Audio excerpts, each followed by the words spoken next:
Welcome to Chronosphere Fiction. This is your Chronosphere pilot and lead producer at Fishbonius Sound Design, Daniel French. I hope you're as excited as I am, and I hope you're wearing headphones or earbuds, because this one's good, folks. It is Gafgarn, the Eternally Unfurnished, Chapter 8, The Snare. Let's just go in.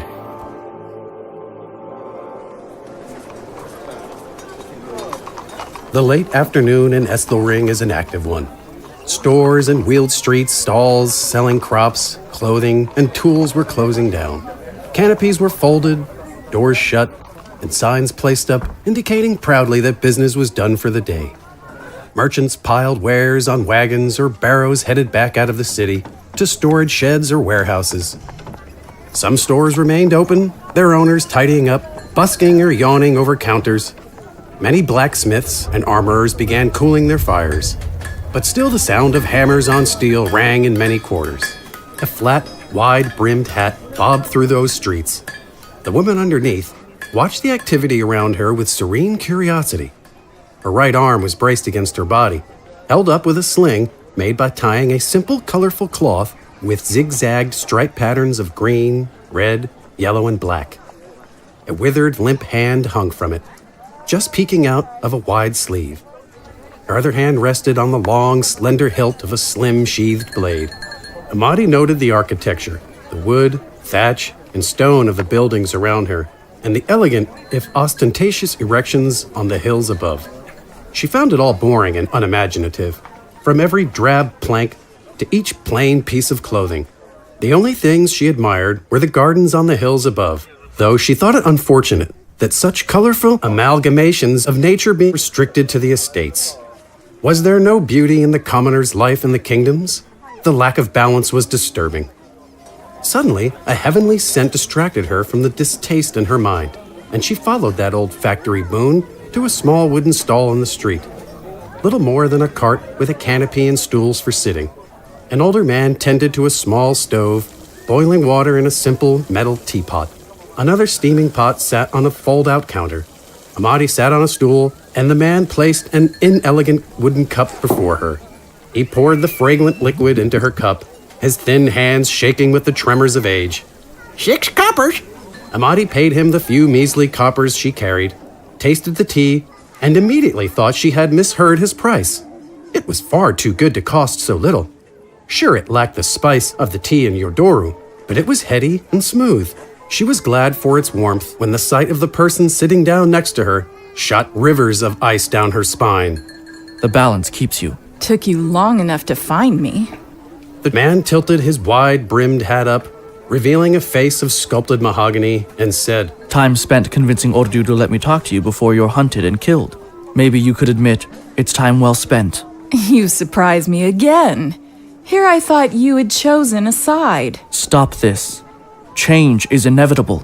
Even the mightiest of stones warp in the rivers of time.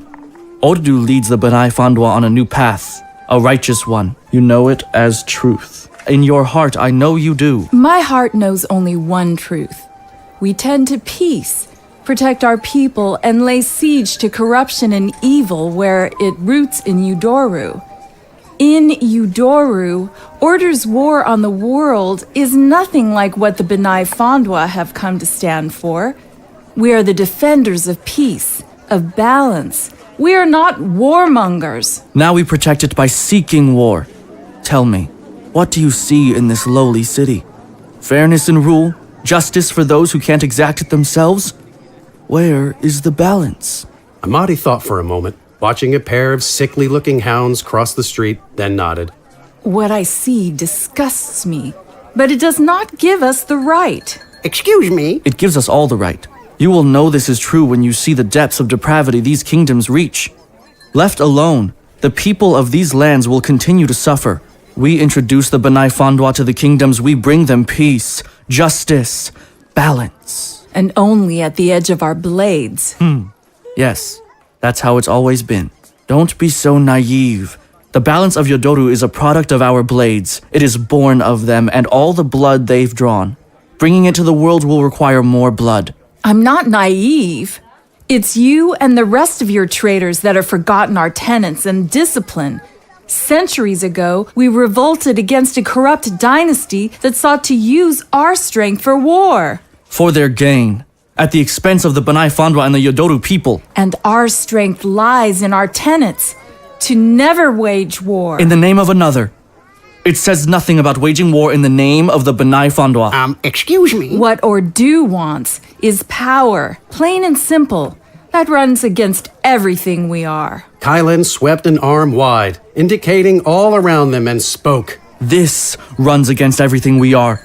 Children in the streets, corrupt rulers ignoring their people's suffering, rampant crime.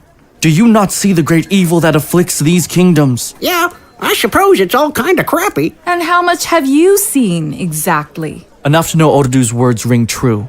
Imagine this city with the Banai Fandwa. The peace these people would know. The justice done.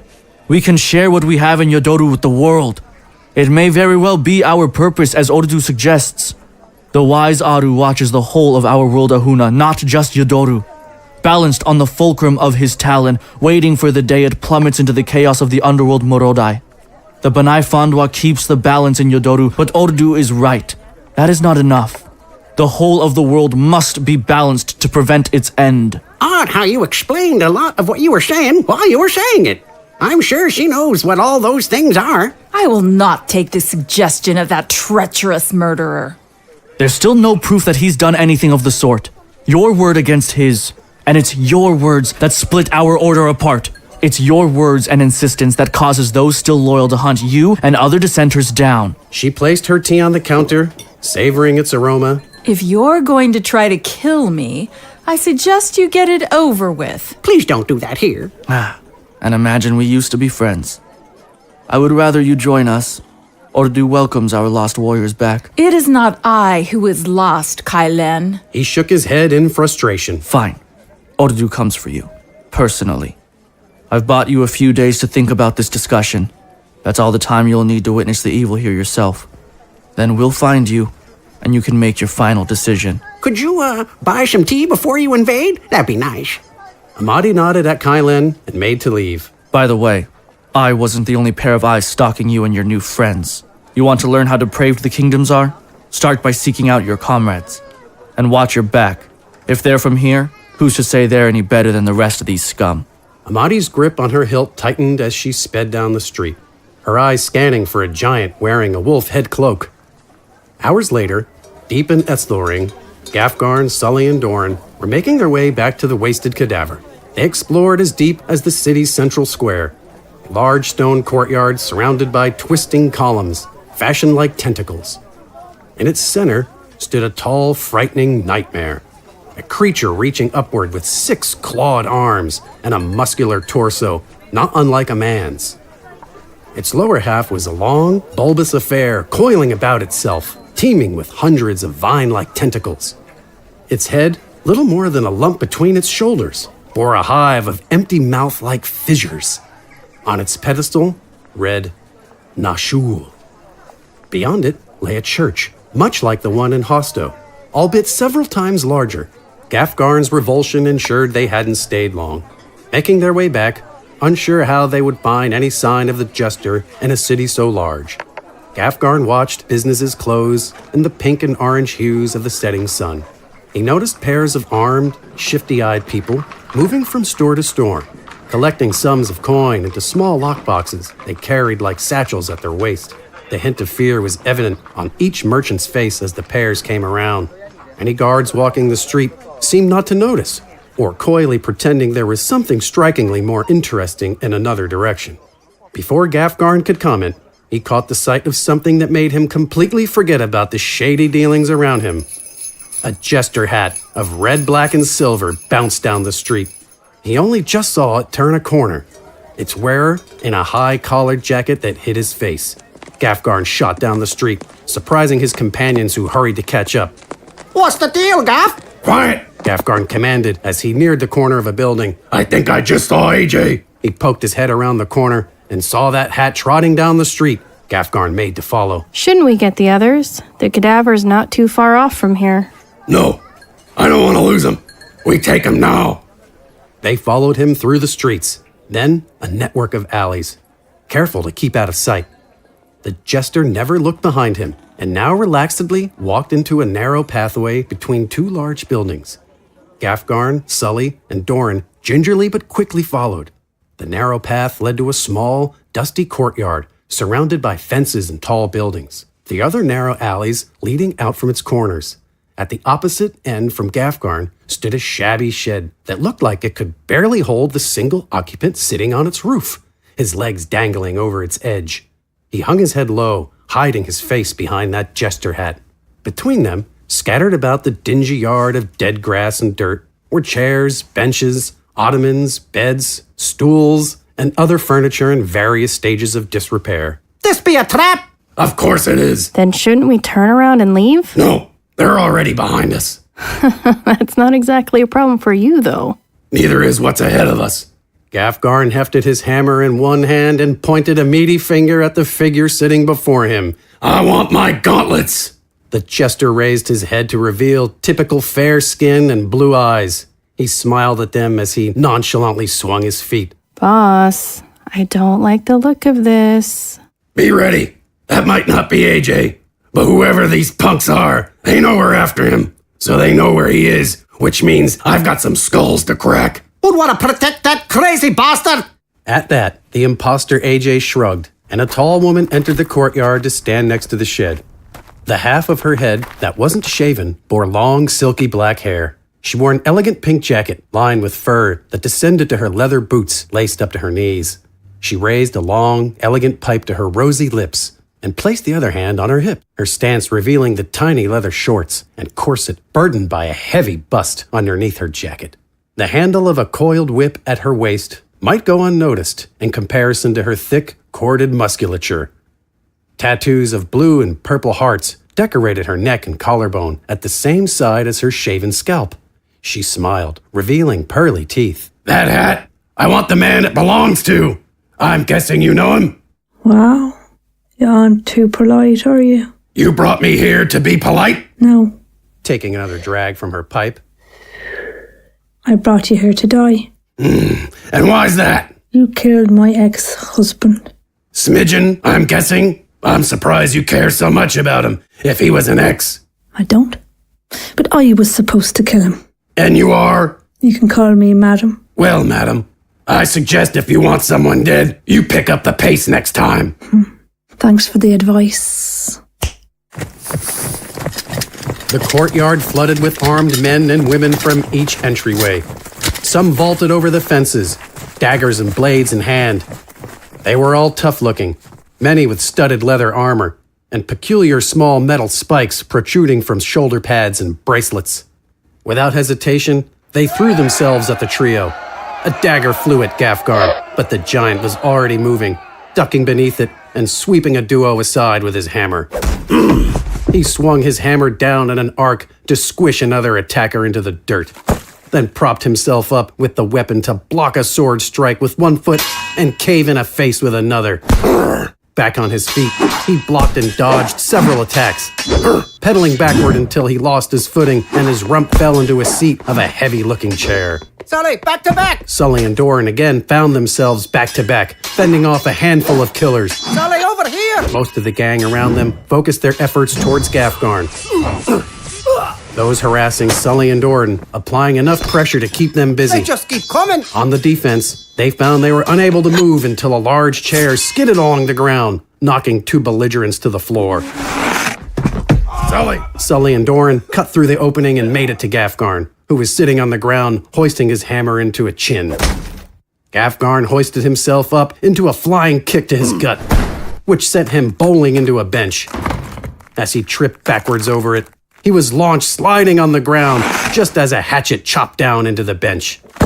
As he slid, he awkwardly swung his hammer, taking out ankles and shins. Then he used the momentum to roll over his head onto his feet and rose swinging.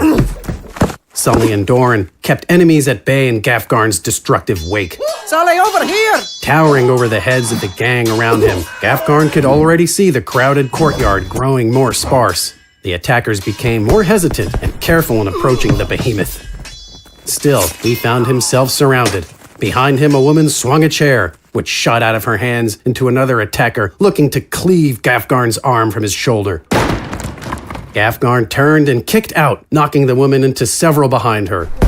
He used the opening to charge through them, then leapt up onto a filthy couch as the gang pressed behind. It threw him up into the air as a throwing axe grazed the bottom of his boots, throwing sparks. Flying over where he had just come, he used his hammer to cull the group below, knocking them into a pile. He landed on his feet by Sully and Dorin, who were looking dumbfounded and feeling useless. As Gafgarn raised his hammer above the groaning pile of assailants, the crack of a whip shuddered through the courtyard. What gives? The mighty hammer was stuck over Gafgarn's head. Madame's whip wrapped around its head like a dead leathery vine. Her pink jacket in the hands of the jester-hatted imposter. She stood pulling the whip with both hands, smiling with naked arms bulging. Sully and Dorin took up positions behind him, their blades flashing in the fading light as they began trading blows once more. A fresh assault began, causing Sully and Dorin to struggle. Some attackers made their way around the defense, flanking Gafgarn from the side. You two, hold your He ground. was quick to react, Look at this, Sully. charging to the left while tugging on his hammer, slamming into a surprised gangster with his shoulder. Madame began sliding towards Gafgarn, losing her footing. So she wrapped more of the whip around her forearms and pulled. Using her renewed effort as momentum, Gafgarn charged to his right, flinging himself into the air. Down! Sully and Dorin hit the floor just as Gafgarn flashed over them. He swung feet first into a small crowd, his boots crushing a rib cage and sending the group sprawling. Strike! Now on his belly, Madame was dragging him towards her until he got his legs ahead of him and began pulling back. They found themselves in another stalemate. Sully and Dorin struggled to keep the remaining gang members from cutting up Gafgarn from behind. Sully received a cut to her waist and returned the wound in kind. Dorin parried and hopped between two attackers, barely keeping up. Oi! Just as they were losing control, screams from the rear of the group erupted. A thin, long blade was flashing through the courtyard, wielded by none other than Imadi. She struck like a storm, each flick of her sword a lightning strike, causing the assault to disperse enough that she could reach Sully and Dorin. Who's joined the party? The three stood with blades ready, awaiting the next attack. Suddenly, the whip snapped. Madame fell into the fence behind her, and Gafgarn spun, swinging his hammer into the unlucky face of an assailant with an upraised sword. Where the whip broke, the shaft of an arrow stuck up from the ground. Madame looked to the roof of a building to see a shadowy figure in a cowl with a bow in hand, quickly knocking another arrow. Vangie, he's mine. Not if I kill him first, you witch. The figure let another arrow fly towards Gafgarn. He grabbed an attacker by the throat and used her body to catch the lethal missile. Throwing the body aside, he motioned for Sully, Dorin, and Imadi to take cover behind a fence with him. Follow Gaffy! The gang in the courtyard froze, unsure whether to take the wolf-cloaked giant or move to Madame's aid. You little whore, I told you if I ever saw you in my district, I'd rip you limb from limb. Jeez, Ursula, you still all torn up about the whole thing with Smidgen? Well, just let it go. And let me gut this big guy already. You and your crew seem to be having a hard time of it. An arrow plunked into the fence by Gafgarn. Sully took the opportunity to bring up an important point. Boss, we should go while they're distracted. No, not until we learn where AJ is. This is getting complicated. We need to go now while this gang is distracted. You call me by my professional name, you slut. I'll call you whatever I want, hag. Now let me have my revenge and you can go back to running your gang or whatever. Ursula hurled two throwing knives towards Vangie, who somersaulted to avoid them. I'm getting revenge, Vangie. Don't you have someone to assassinate? A contract or something for your duke? Stick to your career criminality and butt out of my business. How about you stick to your shenanigans and let me have my fun? Last time you had anything of mine, it was my husband, skank. I didn't let you have him then, and I won't let you have this one now, so get lost or get down here so I can tear you apart. The clamor of armored boots echoed from several of the alleys. Where's the guard? Everyone out! I'm gonna have that captain's head. We paid him off this week. Men in steel armor burst into the courtyard, brandishing swords and shackles. Some of the surviving gang were quickly apprehended, though most of the able-bodied type were quick to escape. Ursula and the Jester had disappeared, as well as the woman on the roof. Gafgarn, Sully, Dorin, and Imadi were left to be surrounded. Drop your weapons or be killed. Gafgarn gripped his hammer tightly, thinking he could break through the line and give chase after Ursula. Gafgarn looked to Imadi, who sheathed her blade. I will not harm those charged to protect the innocent. Sully placed a hand on Gafgarn's arm and shook her head. He knew full well he couldn't afford to start a war with the city itself. He dropped his mallet, and the guards closed in with their shackles. You're popular with the ladies, eh, Gaff? Shut up. The guards hustled their prisoners into a nearby station meant for temporary holding, into dark jail cells of iron bars. Does this mean we're engaged? There were no windows. The only light, a flickering, dim torch on the wall just down the hall. Gafgarn, Sully, Dorin, and Imadi were brought to a cell together. A bench lined the rear wall of stone, and a bucket crusted with the detritus of the previous tenant lay on its side in a corner. The guards violently shoved Dorin and Sully in. Oi, I thought they'd take me out to dinner first. Then, ever more cautiously, coaxed Gafgarn in at the end of the impolite points of their blades and spears. He begrudgingly obeyed, the scars on his face practically baring their own teeth at the sentinels.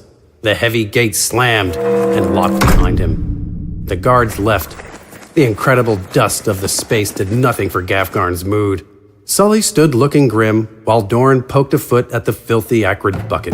What are we gonna do now, boss? We aren't getting out of here. Not much I can do about stone and iron. Gaff, why not use the bench here to launch you at the gate? If I had my hammer, maybe. No good busting that down if my body is broken afterward. What if you hit the door with your boots? They're pretty tough. They might do something, if you don't break your legs. Fine. Better than waiting for the headsman. Through a series of pitiful attempts, the three found that they would not, in fact, be busting any iron gate down. First, Gafgarn tried launching himself from the bench by sitting on it. He slipped off in different directions or flipped off of it onto the floor. Then he tried running, using what little space they had to pick up speed and jumping on it. This resulted in launching him into the wall or the ceiling at odd angles. Finally, Dorin and Sully tried using their strength and weight to push Gafgarn down onto the bench before releasing him.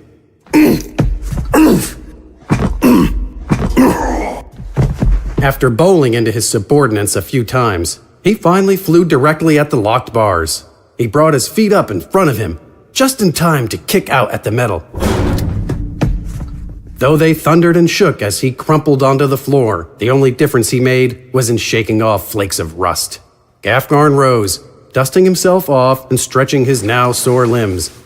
Imadi looked on with an incredulous expression. Sorry, boss, it was worth a try. I guess we are just waiting for the headsman. An unerring chortle slithered across the hall. A familiar voice followed. You'll do the headsman's job, you keep at it like that. Gafgarn peered into the opposite jail cell, where in the weak light he could barely make out a figure sitting cross-legged on the floor. As it leaned forward, still chuckling, small shining bells came into view, dangling at the end of red, black, and silver striped tendrils extending from a patchy hat. Beneath that hat, red eyes, a pale face, and a viciously delighted grin greeted Gafgarn like a hungry spectre. Nice to see you again, wolf butt. Gafgarn wrapped a massive fist around a bar, gripping it tightly. He imagined it was AJ's neck. Oi, Gaff, it's the Jester! AJ placed his hands on his cheeks and feigned surprise. Oh, shucks, your dog sniffed me out. Count yourself lucky you're in a cage. How'd you get locked up? It's sweet you're concerned, but I'm here by choice. How could I miss on such a great opportunity for us to get to know each other? Oi, your nuts can get to know my foot! I like your spunk, dog. I wonder if it'd last if you were under the edge of a knife. We'll find out one day, I'm sure. For now, I'm talking to the wolf, not you, so pipe down. The dim torchlight cast wavering shadows on AJ's face as he grinned at Gafgarn. We've a relationship to catch up on. Who is this fool? We're in a prison, and he talks about relationships. You choose a great time to come into town, One Arm. Hope you're ready for a good show. We? What do you mean, we? Right, us. We've got a great thing going now. We need to nurture it. So, what's this thing we've got? a competitive partnership, a connection. I'm concerned, though. Those bars can't be good for your health. Can't be good for yours either. I won't be behind them for long. You've walked into a pit of snakes, Gaffy. This city's going to eat you alive if you aren't careful. Everyone thinks they're on top. None of them realize they're in the same hole, slithering over one another. Regardless of who wins, they're still stuck and still snakes. And you're not? Oh, no. I'm here to bury that pit. I'm going to bring it down on top of them. But it'd be a shame if you got caught in it all. I just want to make sure you're ready for the collapse. You took the opportunity away from me at Smidgen's camp, but I think Esthelring is going to be so much more fun. What were you going to do? Whatever I wanted, dog. AJ viewed Sully with amusement, then returned to the giant. Did you like our little game back in Hosto? That wasn't a game, clown. It was murder and chaos and annoying. Oh, come now, Gaffy. Don't act like you cared about any of those people. We have a moment to talk. Let's at least be honest with each other. You've got to have one funny bone in that gargantuan heap of yours, right? Did you get the joke? I get you figured out I'm cursed. So you killed people to make that point. Fun, right? Especially the fat man. That one got way too comfortable with his position. Am I right? The walls, the quiet town, surrounded by loyal lowlifes. Lots of good that did in the end. At least I know you won't get so comfortable anytime soon. Enough! The gauntlets. Where are they? AJ sighed as he rose to his feet and approached the bars. Now I'm disappointed. You're rushing things. I'm trying to make a connection here, and you're all business. We're going to be part of each other's lives for some time now. You really don't want to get to know me better? I know all I need to know about you. You've got something I need.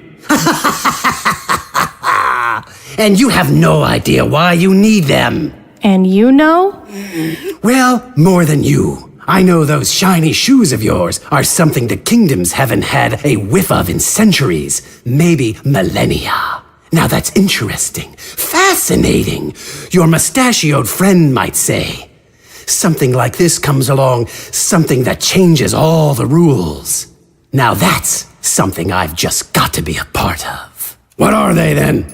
I said we should be honest. Doesn't mean I'm going to bear all. Gotta tease you a bit. Besides, I haven't quite figured it out yet. But I know you need the gauntlets. And before you ask, they're with the girl. Say, what did the professor tell you about little sis? That you kidnapped her. I'll help him save her. He helps you get back to sitting on chairs. Really? That's it? Well, little Blondie's got so much more going on than all that.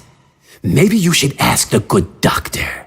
After all, Wither's a fast friend, right? Someone who considers you an ally rather than a research subject. Or are you all just a means to an end for each other? I don't care. As long as they help me wring your neck. Suit yourself, Wolfbutt. It amounts to the same thing for me. We're going to have a ton of fun. Now that we've gotten started, we're going to burn down this city together. I'm not helping you do anything. I'm not asking, Gaffy.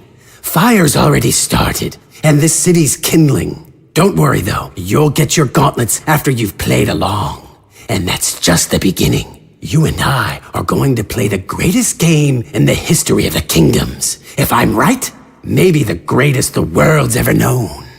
Light footsteps echoed from the hall. Suddenly, a cloaked figure emerged around the corner and shot for AJ's cell. In a moment, it unlocked the door, then moved down the line, opening the others that contained any of Ursula's gangsters. They all crept back into the dark hall, some giving AJ funny looks as he watched.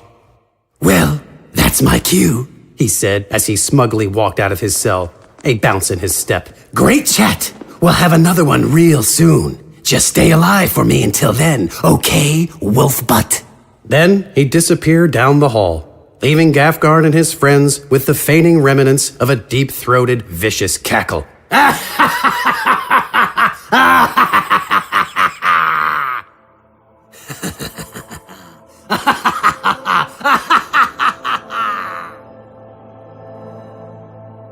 Your narrator, Gafgarn, Dorin, the Albino Jester, and the old man at the tea shop were played by Mike Bethel. Sully is played by Dr. Michelle Booz. Kai Len was played by Zachary James Macias. Madam Ursula was played by Sarah Golding.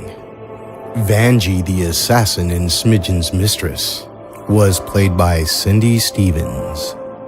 The captain of the guard and various other voices were played by J. Dean Garcia.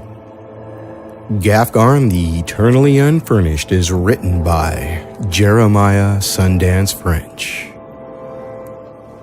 Well, I hope you enjoyed this ride on the Chronosphere. Be safe out there, and keep your cosmos clean.